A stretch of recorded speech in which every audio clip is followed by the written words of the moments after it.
Assalamualaikum warahmatullahi wabarakatuh. Di pertemuan ke-12 ini, saya masih akan membahas tentang penerapan atau aplikasi dari diferensial ordiner pada bidang teknik kimia. Nah, video kali ini itu akan saya bahas tentang prinsip neraca energi dan juga proses kecepatan perpindahan panas radial melalui konduktor silindris. Oke, jika kita lihat pada gambar ini merupakan penampang melintang daripada konduktor silindris. Jadi kalau anggaplah kita punya konduktor silindris, dia ada dua lapisan, ya kan? Ada dua bagian di dalamnya. Kemudian ini kita potong, maka akan tampak seperti ini.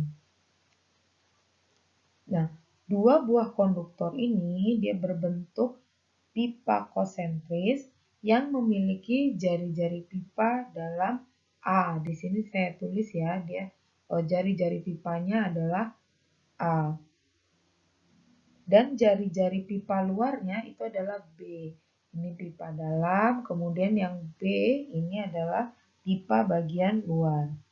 Sedangkan untuk suhu dinding konduktor bagian dalamnya, nah ini bagian sininya, ini saya simbolkan sebagai T0, di mana nilainya adalah lebih besar jika dibandingkan dengan suhu konduktor luarnya, yaitu T1.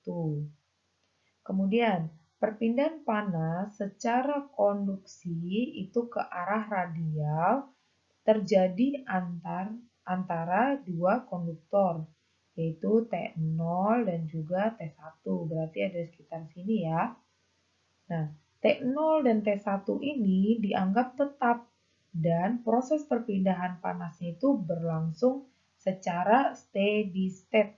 Nah, bagaimana distribusi daripada suhu di silinder sebagai fungsi dari jari-jari. Oke, sekarang ini kita asumsikan dulu sebelum kita menyelesaikan.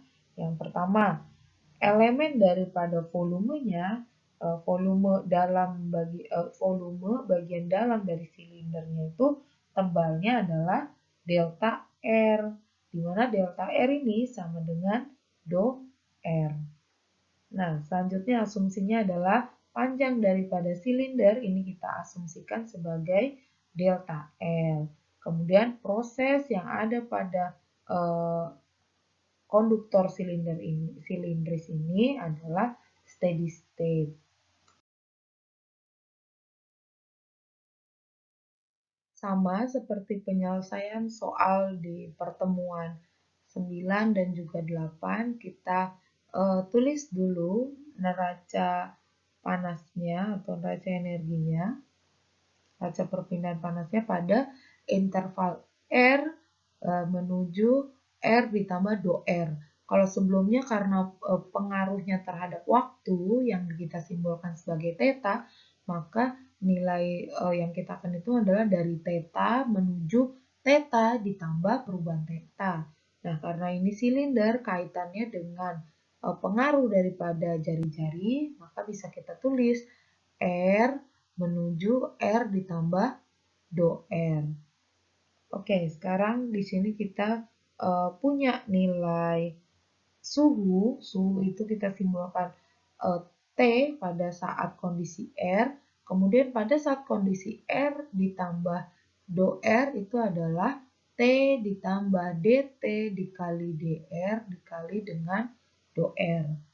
Kemudian untuk luas transfer panasnya itu diketahui lebarnya atau luasnya ya, itu 2 pi dikali R dikali dengan L besar.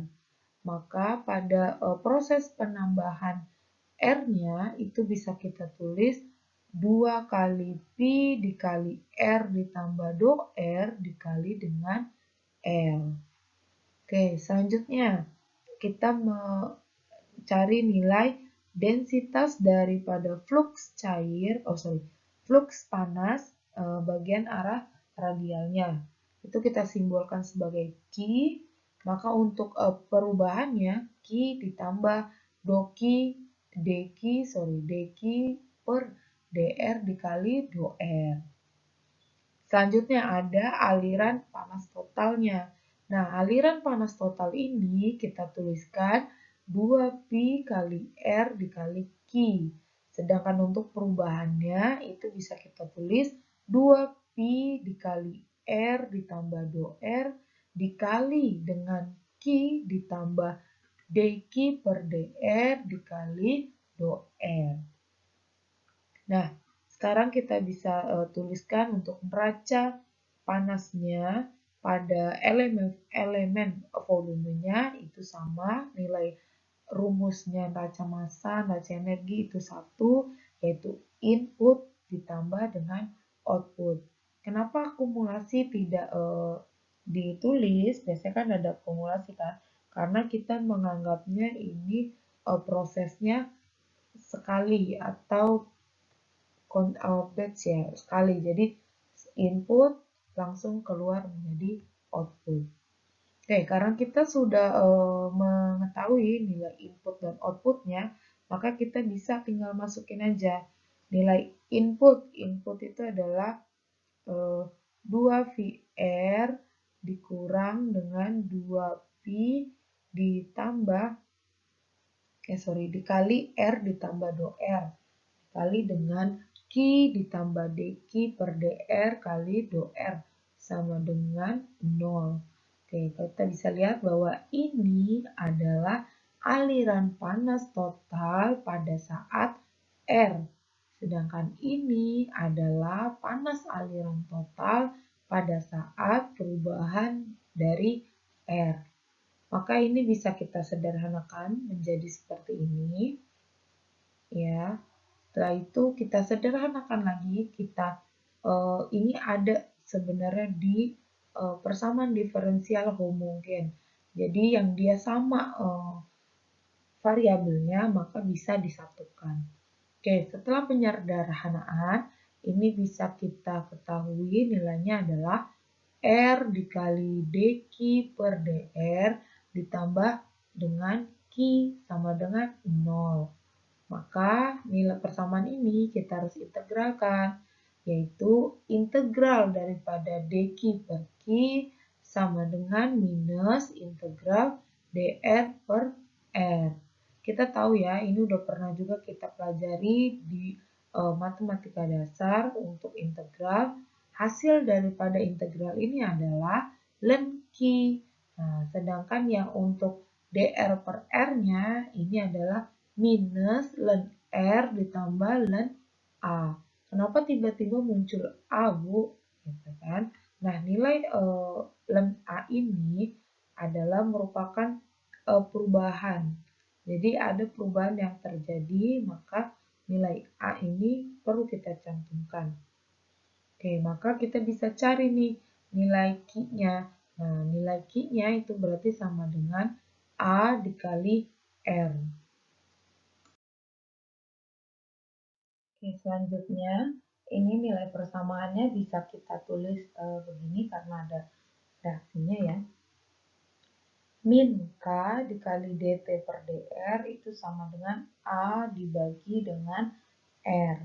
Nah, persamaan ini maka kita harus pisahkan dengan metode diferensial homogen. Nah, itu kita pisahkan.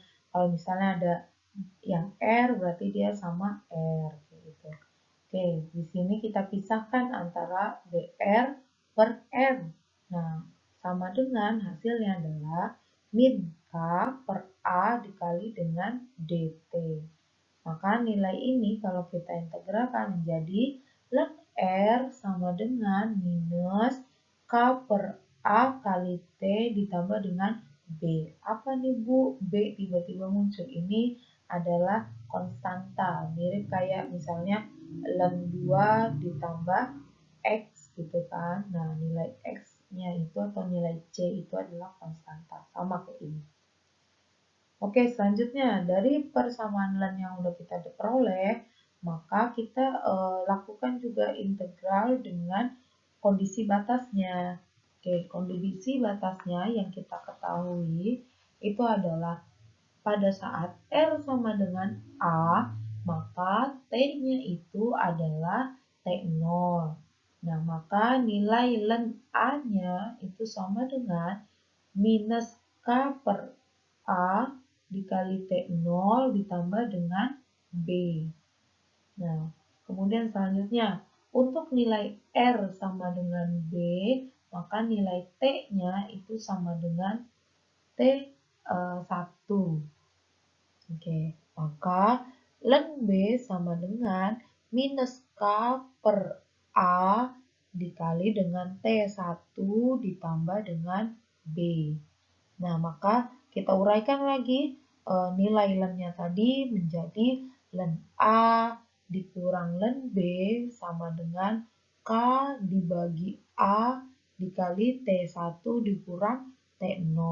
Maka kita peroleh nilai A-nya itu adalah K dikali T1 dikurang T0 dibagi dengan len A dikurang len B. Kemudian untuk nilai B-nya itu juga hasil perhitungannya diperoleh T1 dikali H kali A dikurang T0 len B. Oke, jadi ini untuk bagian B-nya T1 dikali H kali A dikurang T0 len B kali B. Kemudian dibagi dengan T1 dikurang T0. Oke, maka nilai R-nya itu sama dengan minus K per T kali, min K plus A dikali T ditambah B.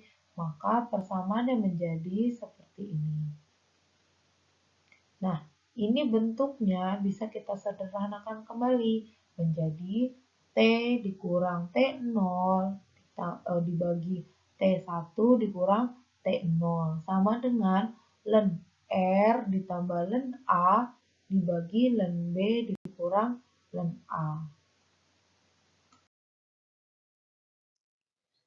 Oke, selanjutnya aplikasi diferensial pada aliran laminer di dalam cup sirkular.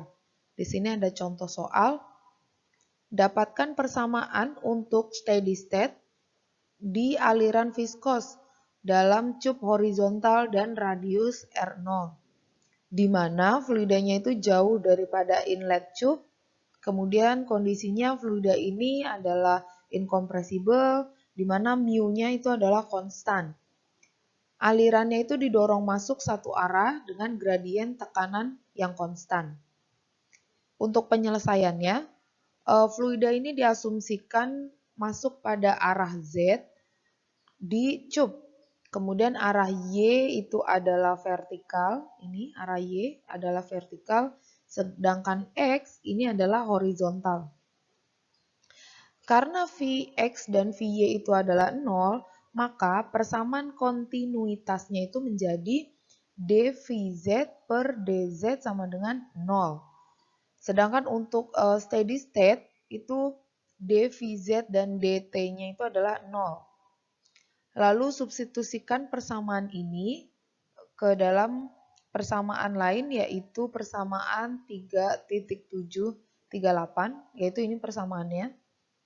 Persamaan ini kita substitusikan ke dalam sini untuk mendapatkan komponen Z, ya. Maka setelah diperoleh komponen Z-nya itu adalah ini hasil perolehannya. Jadi dari data ini dengan ini kita substitusikan ke persamaan ini, hasilnya adalah ini. Nah, sedangkan untuk menyelesaikan persamaan tersebut, dapat kita gunakan koordinal silindrikal. Dari persamaan berikut, dari persamaan ini kita lanjutkan. Oke, ini adalah kondisinya. Kita akan substitusikan di mana Z itu sama dengan Z, X sama dengan R cos X, dan Y itu sama dengan R sin theta. Kemudian nilai R-nya itu adalah plus akar dari X kuadrat ditambah Y kuadrat, dan tetanya adalah tangen pangkat minus 1 Y per X. Kemudian ini kita substitusikan ke persamaan yang awal, yang tadi hasil dari substitusi persamaan 3.738. Ini adalah hasil substitusinya, yaitu 1 per mu dp per dz sama dengan d kuadrat vz per dr kuadrat ditambah 1 per r dikali d vz per dr ditambah 1 per r kuadrat dikali d kuadrat vz per d theta kuadrat. Nah, pada aliran simetrikal ini, yaitu pada sumbu Z, itu Z-nya adalah pada sumbu Z ini diperoleh ini D kuadrat VZ per D theta kuadrat itu sama dengan 0. Maka sebelumnya itu kan kita ketahui bahwa dP per DZ itu adalah konstan. Nah, maka persamaannya itu jadi seperti ini. 1 per mu dikali dP per dz, ini adalah konstan, maka kita masukin nilainya sama dengan d kuadrat vz per dr kuadrat ditambah 1 per r dikali d vz per dr. Kemudian ini kita sederhanakan bentuknya jadi 1 per r kali d per dr. Nah, sedangkan nilai r-nya adalah ini. Kita keluarkan R dikali D VZ per DR. Nah, untuk kondisi batas untuk integral, ini kan kita integralkan, kondisi batasnya adalah pada saat D VZ per DR itu adalah 0, maka R-nya adalah 0. Sedangkan untuk VZ sama dengan 0, R-nya adalah R0.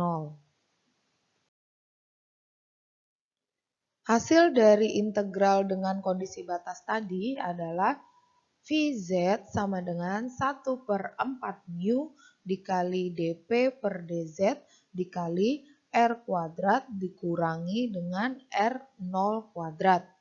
Kemudian untuk konversinya pada velocity maksimal itu adalah Vz sama dengan Vz maksimal dikali 1 dikurang R per R0 kuadrat. Nah, sehingga rata-rata velocity-nya itu pakai persamaan VZ AV. AV ini average ya, rata-rata, sama dengan minus RO kuadrat dibagi 8 mu dikali dengan dP per dz. Kemudian ini diintegrasikan untuk mendapatkan pressure drop. Pressure drop-nya itu punya kondisi batas. Kondisi batasnya adalah Z pada saat Z sama dengan 0, itu P-nya adalah P1.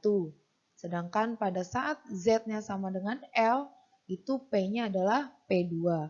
Sehingga ini diperoleh persamaan P1 dikurang P2 sama dengan 8 mu dikali VZ average, ya, dikali dengan L dibagi R0 kuadrat atau sama dengan 32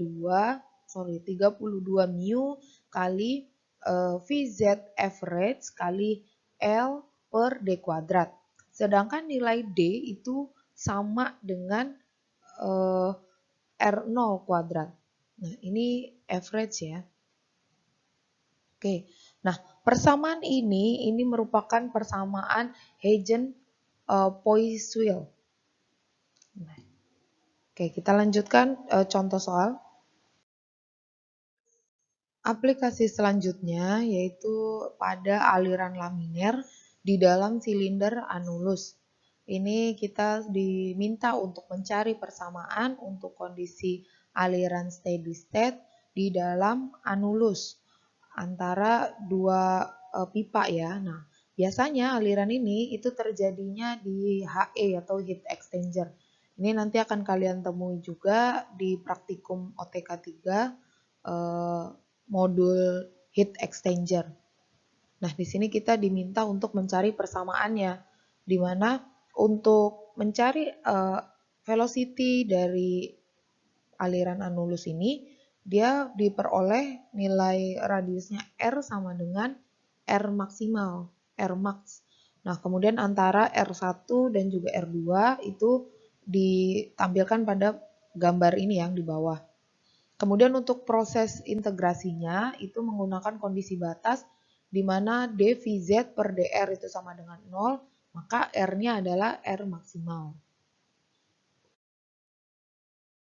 Ini adalah persamaannya, yaitu R dVz per dr sama dengan 1 per mu kali dP per dz dikali R kuadrat per 2 dikurang R2 maksimal per 2. Nah, kemudian kita coba untuk integrasi yang pertama dengan kondisi batas Vz sama dengan 0. Ini untuk yang di dalam dinding dulu ya. Nah, Vz-nya sama dengan 0, R-nya adalah R1. Maka persamaannya menjadi Vz sama dengan 1 per 2 mu kali dP per dz dikali R kuadrat per 2 dikurang R1 kuadrat per 2 dikurang R kuadrat maksimal ln R per R1. Kemudian ini untuk integrasi yang kedua, yaitu untuk nilai Vz sama dengan 0 di luar dinding, di mana R-nya itu adalah R2. Maka persamaannya sama seperti persamaan yang pertama, hanya dibedakan di sini. Nilai R-nya adalah R2 di sini. Oke, dari kombinasi itu, kemudian kita perolehlah nilai R maksimalnya. Di mana R maksimalnya itu adalah akar dari 1 per ln R2 per R1 dikali R2 kuadrat dikurang R1 kuadrat dibagi 2. Nah, ini adalah persamaan untuk aliran di anulus atau double pipe.